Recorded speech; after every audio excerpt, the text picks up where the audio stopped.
Assalamualaikum warahmatullahi wabarakatuh. Sobahul khair. Bagaimana kabar anak-anak bunda hari ini? Hari ini kita akan mempelajari bab 3, iman kepada kitabullah. Tujuan pembelajaran menjelaskan iman kepada kitabullah dan menyebutkan 4 kitab Allah beserta Rasul yang menerimanya. Iman kepada kitab Allah.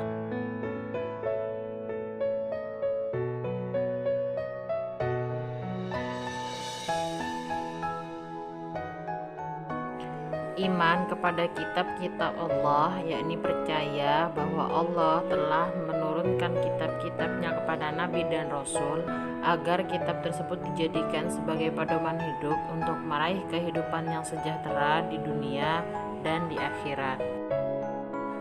Allah Ta'ala berfirman di dalam surat An-Nisa ayat 136, A'udzubillahi minasyaitonirrajim, Bismillahirrahmanirrahim.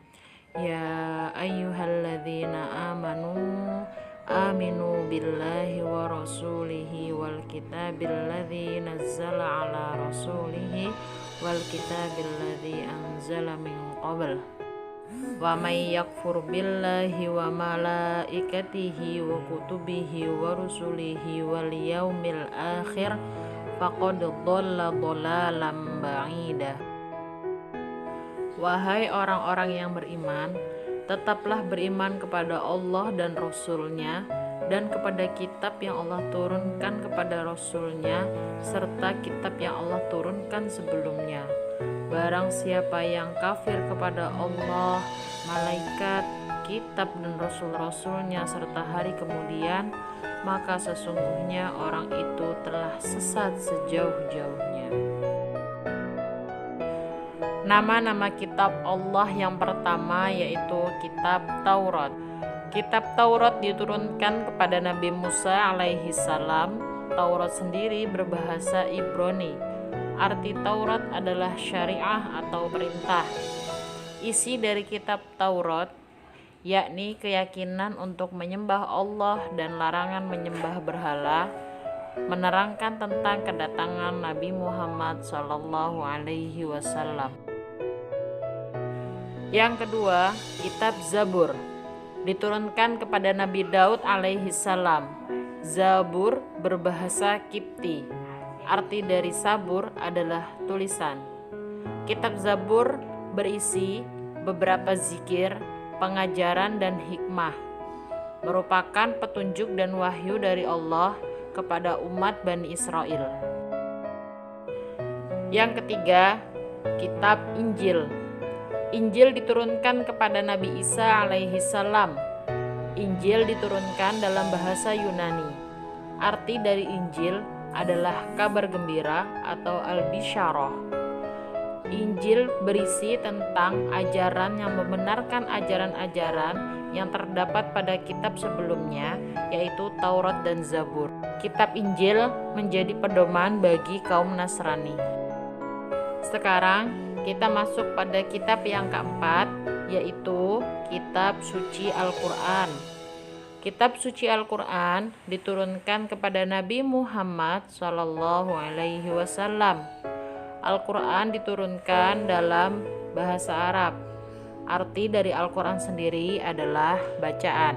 Al-Quran diturunkan secara berangsur-angsur selama 22 tahun, 2 bulan, 22 hari.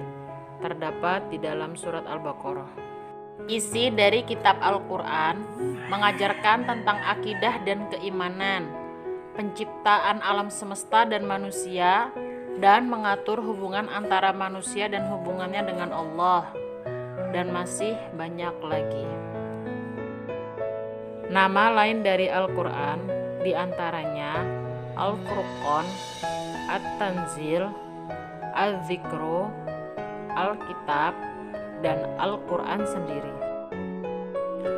Adapun cara mengimani kitab-kitab Allah, yaitu dengan meyakini kitab-kitab Allah, mempercayai bahwa Allah menurunkan ajaran-ajarannya dalam sebuah kitab kepada para nabi dan rasul untuk dijadikan petunjuk bagi umat manusia. Ada beberapa cara yang dapat kita lakukan dalam mengaplikasikan keimanan kita terhadap kitab-kitab Allah. Pertama, mempercayai adanya 4 kitabullah. Yang kedua, mempercayai bahwa seluruh kitab datangnya dari Allah. Yang ketiga, membenarkan berita tentang kitab terdahulu dalam Al-Quran. Dan yang terakhir, mengamalkan hukum-hukum dari Al-Quran dalam kehidupan keseharian. Hikmah yang dapat dipetik dari beriman kepada kitab-kitab Allah yaitu menyadari bahwa Allah sangat sayang kepada manusia. Yang kedua, selalu melaksanakan perintah Allah dan menjauhi larangannya. Yang ketiga, meyakinkan kepada kita bahwa Islam adalah agama untuk seluruh umat manusia. Dan yang terakhir, keempat, mengetahui kebesaran dan keagungan Allah.